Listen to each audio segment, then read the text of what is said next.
Captain retired Safdar case बहुत गैर मामूली है। किसी ने कहीं तो हिज़्ब इख्तलाफ की रहनुमा मरियम नवाज शरीफ के शौहर कैप्टन सफदर की गिरफ्तारी का फैसला किया था। कैप्टन सफदर ने कराची में कायदे आजम मोहम्मद अली जिन्ना के मजार पर वोट को इज्जत दो के नारे लगाए थे। जब आईजी पुलिस और एडिशनल आईजी पुलिस ने मुकदमे के इंदराज से इनकार किया तो पैरामिलिट्री फोर्स के जवानों ने उन्हें अगवा करके मजार की हुर्मत पामाल करने वाले शख्स के खिलाफ एफआईआर दर्ज करने और इसे गिरफ्तार करने पर मजबूर किया।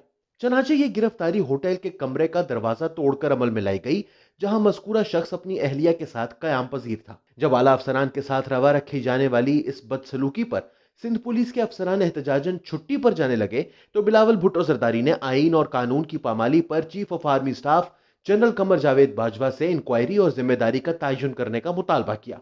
सिंध पुलिस हड़ताल पर जा रही थी। जनरल बाजवा ने सूरत हाल को बिगड़ने और काबू से बाहर होने से बचाने के लिए फौरी इंक्वायरी कराई। अब जीएचक्यू इंक्वायरी की मंजरेआम पर आने वाली मुख्तसर सिफारिशात के मुताबिक आईएसआई और रेंजर्स के उन दरमियाने दर्जे के अफसरान को जीएचक्यू रिपोर्ट करने का हुक्म दिया गया है जो अवामी मफाद में मुबैना तौर पर जरूरत से ज्यादा जज्बाती हो गए थे। नवाज शरीफ ने रिपोर्ट को मुस्तरद करते हुए कहा कि जीएचक्यू ने इन दरमियाने दर्जे के अफसरान को कुर्बानी का बकरा बनाया है। नवाज शरीफ के कहने का मतलब यह है कि गिरफ्तारी का हुक्म देने वाली इस्लामाबाद की असल शख्सियत को इसका जिम्मेदार ठहराया जाए। ये जनरल बाजवा और डीजीआईएसआई पर उसी इल्जाम का तसलसल है कि उन्होंने मुबैना तौर पर एक सेलेक्टेड वजीर आजम को मुल्क पर मुसल्लत किया है जिसके अहमकाना और मखबूतुल हवास फैसलों ने पाकिस्तान की कमर तोड़ दी है। एक तरफ नवाज शरीफ का रवैया जारहाना है तो दूसरी तरफ बिलावल भुट्टो ने जीएचक्यू के हल को खुशाइंद करार देते हुए एस्टेब्लिशमेंट के करीब होने की कोशिश की है। अब उनका कहना है कि वो नवाज शरीफ की चीफ ऑफ आर्मी स्टाफ और डीजीआईएसआई को नाम लेकर हदफ बनाने की पॉलिसी की हिमायत नहीं करते, गरचे वो तहरीक इंसाफ की हुकूमत को सहारा देकर मुल्क पर मुसल्लत करने पर एस्टेब्लिशमेंट पर तनकीद करते हैं। ये एहतियात बिला वजह नहीं। पाकिस्तान मुस्लिम लीग नून और इसके रहनुमाओं खास तौर पर शरीफ खानदान को एस्टेब्लिशमेंट और तहरीक इंसाफ ने इस कदर दीवार के साथ लगा दिया है कि अब नून लीग के पास खोने के लिए कुछ नहीं बचा। अब उनके सामने एक ही रास्ता है कि वो इस हाइब्रिड बंदोबस्त को पटरी से उतारने के लिए जो हो सकता है कर गुजरे। चनाचे वो इस हुकूमत को सहारा देने वाले सिविल और मिलिट्री किरदारों को हदफ बनाए हुए हैं। अवाम में वोट को इज्जत दो के नारे की मकबूलियत ने नून लीग का हौसला बढ़ा दिया है। तहरीक इंसाफ और एस्टेब्लिशमेंट पर मबनी हुक्मरान इशराफिया की नाकिस गवर्नेंस अवामी इश्ताल का सबब बन रही है और वो इस नारे को अपनाते जा रहे हैं। उनका 3 in 1 हदफ इस अलायंस को तोड़ना और अपने लिए सियासी जगह तलाश करना है।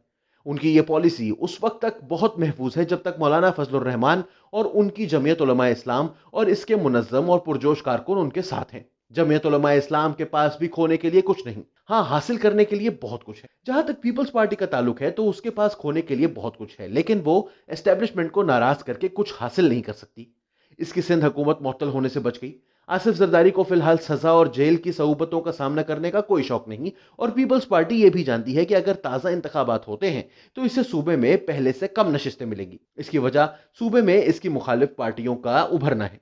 ये पीडीएम में एक मोतदिल आवाज बनकर रहना पसंद करेगी। यही वजह है कि बिलावल भुट्टो सिर्फ तहरीक इंसाफ और इमरान खान को निशाना बनाए हुए हैं ताकि वक्त आने पर एस्टेब्लिशमेंट के साथ मिलकर चलना मुश्किल ना हो। इस दौरान एस्टेब्लिशमेंट पीडीएम के मुजव्विजा लॉन्ग मार्च या असेंबलियों से इस्तीफे देने की धमकी को जायल करने की कोशिश में है। इसकी जारहाना मशीनरी अगले माह होने वाले एहतजाज को दबाने के लिए तैयार है। इसने 3 अहदाफ हासिल करने के लिए जहांगीर तरीन को भी वापस मैदान में उतारा है। गन्ने की क्रशिंग शुरू करने और स्टॉक किए हुए चीनी के जखायर बाजार में लाने के लिए ताकि चीनी का मौजूदा बहरान खत्म हो सके।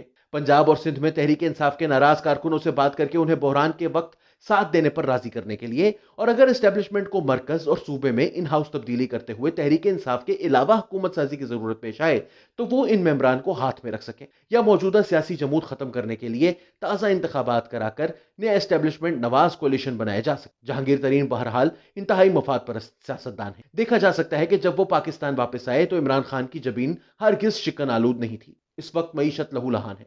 हमारी खारजा पॉलिसी सख्त मुश्किल में है। पुराने साथी हमें छोड़ चुके हैं जबकि कोई नई रियासत हमारे साथ हाथ मिलाने को तैयार नहीं। तहरीक तालिबान पाकिस्तान और भारत मगरिब और मशरिक से हमारा गला दबोचने के लिए पंजे तैयार कर रहे हैं।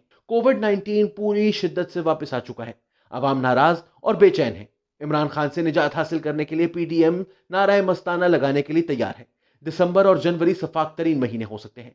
नवाज शरीफ और मौलाना फजलुर रहमान के पास मिलकर इमरान खान के कदमों तले जमीन सरकाने की ताकत है, लेकिन कुछ अजब नहीं अगर आसिफ अली जरदारी एस्टेब्लिशमेंट के साथ डील करके कोई शोबदा दिखा दें।